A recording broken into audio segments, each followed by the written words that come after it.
Then choose for yourselves this day whom you will serve. Put away the foreign gods that are among you, and yield your hearts to the Lord, the God of Israel. Find out the backstory on one of the most famous passages in all the Bible, today on Our Jewish Week.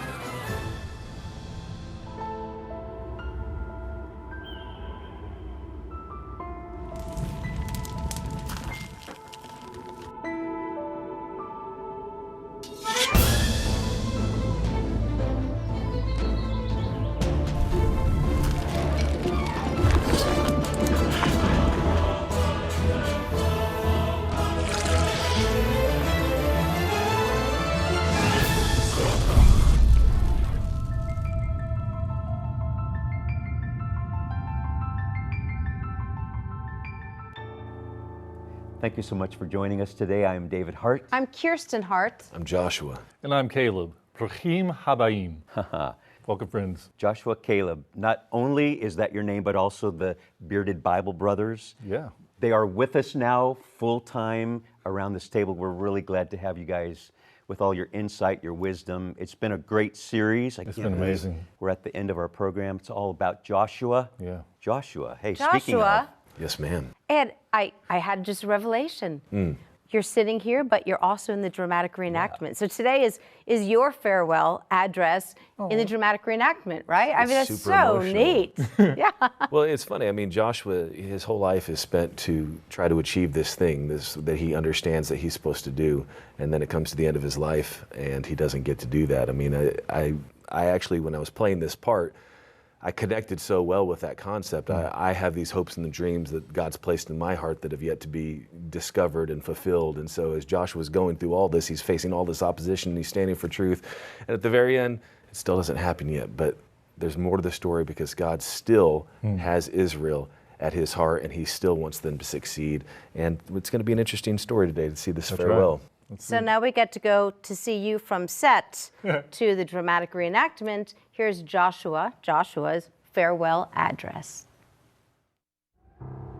After 40 long years in the wilderness, the children of Israel have found their home in the Promised Land.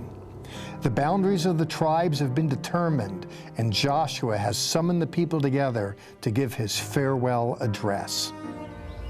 It was the Lord our God who brought us and our parents up out of Egypt, from the land of slavery, and performed those great signs before our eyes. He protected us on our entire journey and among all the nations through which we traveled. And the Lord drove out before us all the nations, including the Amorites who lived in the land. One of you routs 1,000 because the Lord your God fights for you as he promised. Then choose for yourselves this day whom you will serve. Put away the foreign gods that are among you, and yield your hearts to the Lord, the God of Israel. Joshua's voice will long be remembered, his leadership unmatched. What remains after his death at the age of 110 are detailed accounts of battles won and covenants confirmed. Roadmaps to and through the land of promise are noted as well. Here's his plan for Jericho and a map on the taking of Ai. Battle plans for kingdoms to the south and the north. Another map, a recent one, showing the boundaries of our tribes. It is a treasure. His victories, his losses, his dreams, they're all here. And his final bidding as well. And may we never forget it. Joshua's covenant with the house of Israel. It appears he recorded every single word. Joshua was just the messenger. Clearly, the words are from Adonai. Here, his address of farewell. Thus says the Lord God of Israel, I took your father Abraham and led him through the land of Canaan and multiplied his seed. To Isaac I gave Jacob and Esau. To Esau I gave the mountains of Seir, but Jacob and his children went down to Egypt. Egypt. He never wanted us to forget it. How Moses led us away from the hand of the Pharaoh. The miracle of the Red Sea. Yes. And he continues on about Adonai's faithfulness as we approached Canaan. Then you went over the Jordan. Defeat of the Amorites, defeat of the Canaanites, the Hittites, the Jebusites. But it was not with the sword that we defeated the Amorites. Joshua wanted us to know it was Adonai's might, not ours. I have given you a land for which you did not labor, cities that you did not build. You eat of the vineyards and the olive groves that you did not plant. May we never forget his final commission. Choose for yourselves this day whom you will serve, the Lord or the gods of the land you live in. As for me and my house, we will serve the Lord. And we agreed. The entire house of Israel agreed. The Lord Adonai is our only God. We will obey and serve only him. And be faithful to the covenant with hearts that are pure. With Joshua gone, do you really think it's possible? Our children will know. I pray those who follow us will recall how faithful Adonai was, despite our shortcomings. Lord God of Israel, may the generations yet to come remember this covenant and our pledge before you. May they understand how blessed they are because of what happened here. May they never forget these marvelous days of Joshua and of your hand that led us to this magnificent land of promise. The prayers of gratitude offered 3,300 years ago still ring true here in the land of promise. We came to Timnah Cheres in the very heartland of Israel to consider the legacy of the man whose strategic command led the children of Israel from the banks of the Jordan to the miracle that is now the state of Israel. It is here that Joshua was finally laid to rest in the hills of the land he loved so much, the area allotted to his tribe, Ephraim. It's a beautiful land, and you can see it behind me, and it's all around me. And I know that the children of Israel were thrilled to be here and thankful that Joshua was the one who led them in here. But now it's time to say goodbye, as they say.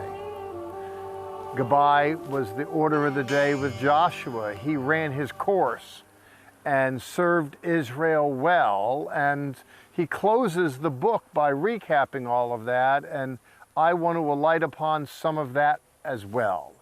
Here from the area of Timnath Sereh, a beautiful place where Joshua made his resting place. He, for a certain period of time, belonged to humanity, but now he belongs to history and is remembered through his writings and through the legacy that he left of faithfulness to the Lord. That was attested early on in how he stayed with Moses and served him. Both as a military man he served him as an attendant in the sanctuary. He was just a go-to guy. And inasmuch as he was a go-to guy to serve Moses, finally then the mantle of leadership went to him.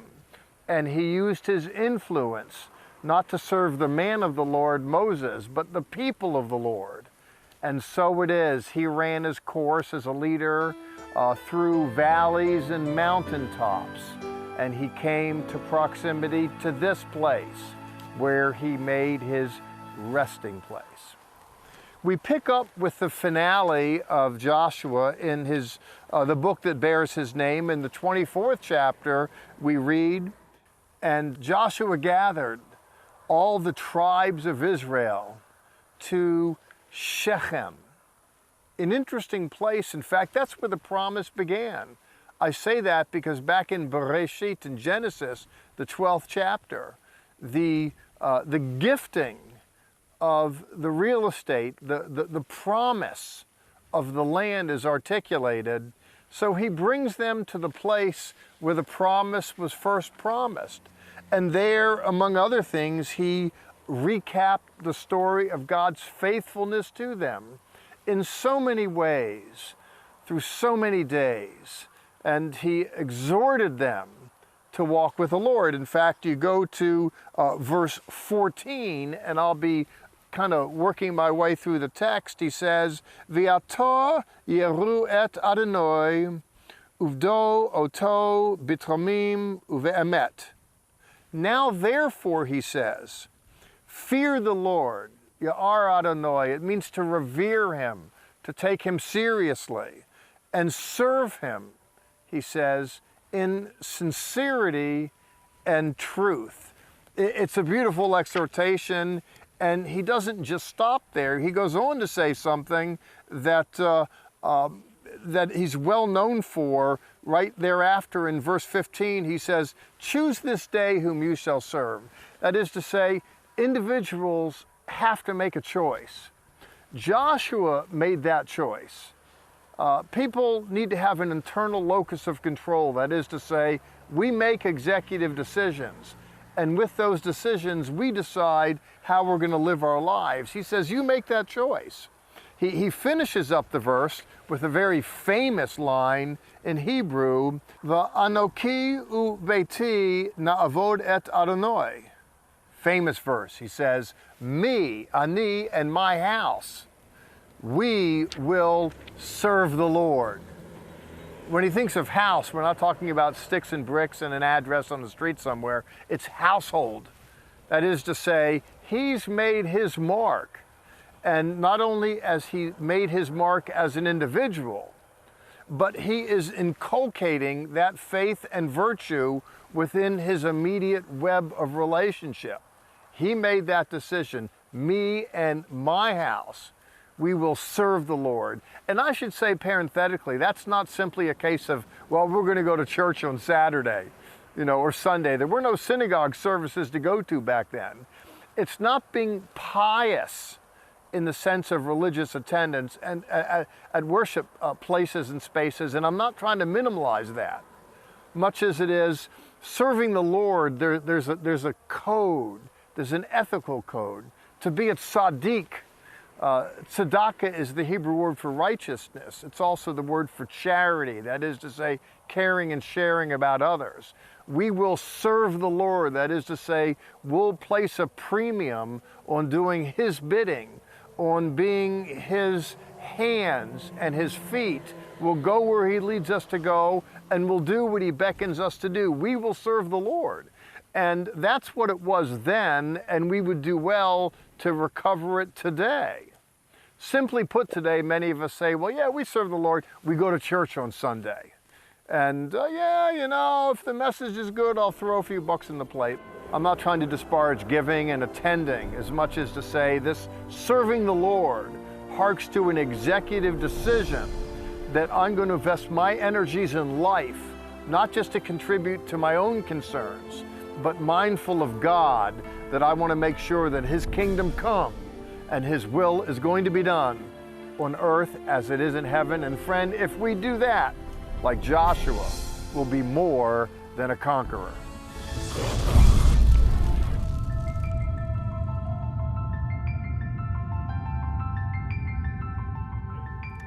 As for me and my house, we will serve the Lord, something that we practice every day. That's true. Everybody knows that line from Joshua's farewell address, but most of that address, he was kind of scolding the Israelites, saying, this is years after they took most of the land. He dispersed them to their tribal territories to clean out all the squatters. They didn't fulfill the word of the Lord. He's like, what are y'all guys doing? Imagine tough. stepping up as a leader to a doomed project. He knew from the very beginning that this was going to fail, and yet he did everything he possibly could to succeed with what God told him. Way back when, before when Moses was going to hand over the mantle, God had a meeting with Moses and Joshua. And you can read here in Deuteronomy 31, verse 16 and 17. Then the Lord told Moses, look, you are about to join your ancestors. Afterwards, this people will rebel and commit prostitution with foreign gods of the land that they were about to enter to possess. They will abandon me and break my covenant that I made with them. When that happens, my anger will burst against them because they will have abandoned me. I'll hide my face from them, and they will be consumed, and many evils and distresses will find them. So that was before Joshua took over the job. God said, all right, Joshua, you're taking over, but guess what? Your people are going to fail. I think that's heavy, man, having that weight. I'm sure that weighed on Joshua most of his life, thinking, what can I do? How can I use every moment and every opportunity to change this, to change the future, if you will? I think he did a pretty good job. And I believe that's why in his farewell address he says, I can't control what you're about to do now, but I can assure you, as for me and my house, we are going to serve the Lord with every breath, with every last moment, because he knew that them not doing that was going to lead to really bad things for a long time. Yes. Well, Jeff's going to continue teaching about Joshua's final days and his farewell address. We'll join him now. While individuals need to decide to serve the Lord individually, the means by which we do that is not determined individually. And thus I have some paraphernalia in front of me. The menorah reminds us of the Creator God who did it in 7 days. And the tallis here is a powerful reminder in the Jewish people, among the Jewish people, that is, of serving the Lord. And the reason why I note that is because the way it's designed itself harks to the commandments of the Lord. The tzitzit, the fringes, are a reminder to keep the Sabbath, and there are other things built into this which I won't describe that speak of putting on the commandments, putting on the instructions, living within that.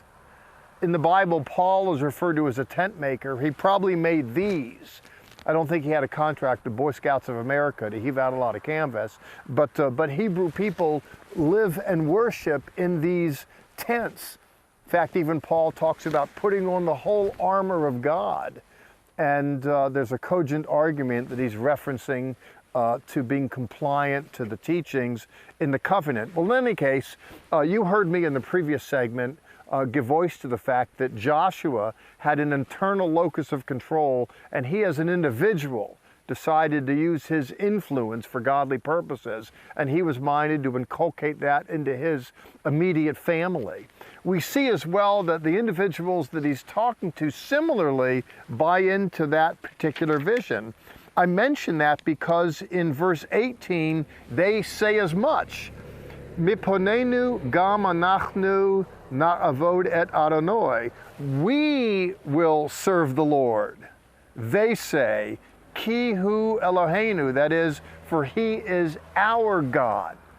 See, if you have someone who's very direct and there's some forceful about it, if you will, then that has a way of inculcating biblical virtues in those in proximity. If you have the man of the house in a household who's rather sheepish about religious things, that casual nature then trickles down through the family system. Better to have resolve, and then you see that it goes somewhere. And here the people say as much, Joshua, we're going to do it with you. And again in verse 24, the people said, the Lord our God we will serve. We will serve him. And his voice we will hearken. His voice we will listen to. And I'll tell you that Joshua had something to do with that. We get out of the story in verse 31. Vaya'avod Yisrael et Adonai kol yemei Yehoshua. The author says, Israel served the Lord all the days of Joshua. V'kol yemei hazkenim asher he'eriku yomim acharei. And all the days of the elders that outlived Joshua. The man left a mark. The man left a legacy. The man had influence. And why is that? What can we learn from that? The reason why he left an influence is because he was doggedly determined himself to serve the Lord. This is evidence throughout his life. This was evidence before he ever became a man of such powerful influence. He was an able servant of the Lord, and that's attested in his earlier years with Moses as an assistant. And similarly, subsequent to that, when the mantle came on him, he was doggedly determined to serve the Lord. And that's evidenced by the way he finished up, even by coming here to Timnat Seri. It's an outpost. You know, a lot of times when people become very successful, and if you take the literature literally, he has some 2 million people in tow, and he's the macher, you know, he's the big shot. A lot of these people leave a legacy in wealth and monuments, but he had none of that. He retired to a humble place, to a simple life. And he's known not by the wealth, not by the power that came forth after him, but by the influence that he carried with him while he made his journey from the womb to the tomb. This was a man who wanted to make a difference in his generation. And what he left for subsequent generations is a memory, not a fortune, not a castle. There's no big monuments built to him. He died humbly, as did his boss. Moshe Rabbeinu similarly ran his course, and his burial place we know not to this day. Well, we know where Joshua finished up. We know it because the text says as much, but again, he didn't leave a fancy monument. The text says in verse 29, and I'm finishing up by backing up a little, Vayihi acharei hadavrim ha'eler, and after these things, the Ramat Yehoshua ben Nun, Joshua, the servant of the Lord, died. Finishes up like that, noting he was 110 years old. Listen, I want to thank you for going on the journey with me as we together explored the life of one of the greats. And I hope the experience will contribute to your own understanding of what greatness will look like for you. Faithfulness to the Lord, faithfulness to His purposes.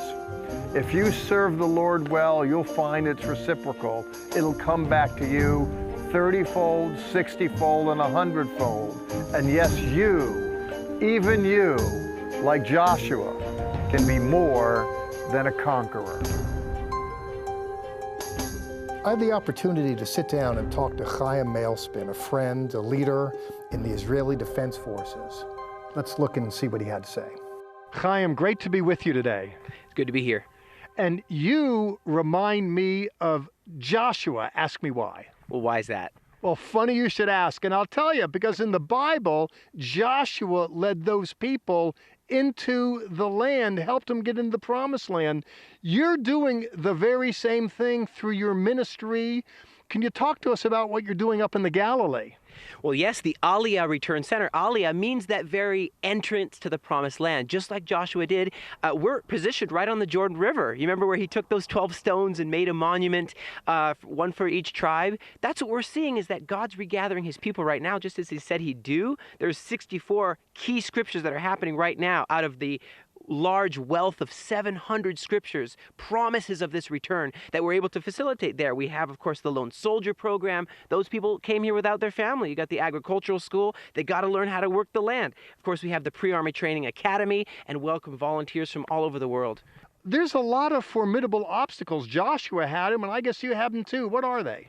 People, when they come to what would be a foreign land to them, they need to learn Hebrew. How do I get a job? I have to go to the army. I have to be trained for that. My, oh my, how do I get married? How do I sign an apartment? You know, these are the giants in the land, not as scary as Goliath, but certainly are some formidable enemies to God's plan of, I will plant them land with all my heart and all my soul. Jeremiah 32, verse 41. We're in the most exciting time since the resurrection of Yeshua. We are seeing the Ezekiel 36 happen, where The new heart will come, a heart of stone out, heart of flesh in, and that all has to do with their great ingathering. Thank you for participating with me in the vision that God has for the restoration. It's an honor to be with you. Thank you, sir. It's a pleasure to serve alongside you, sir.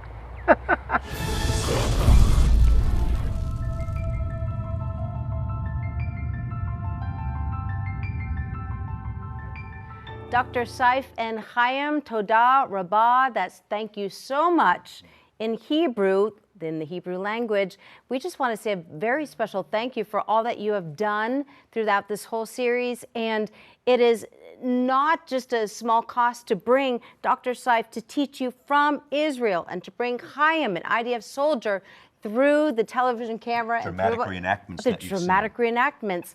There's a price to pay.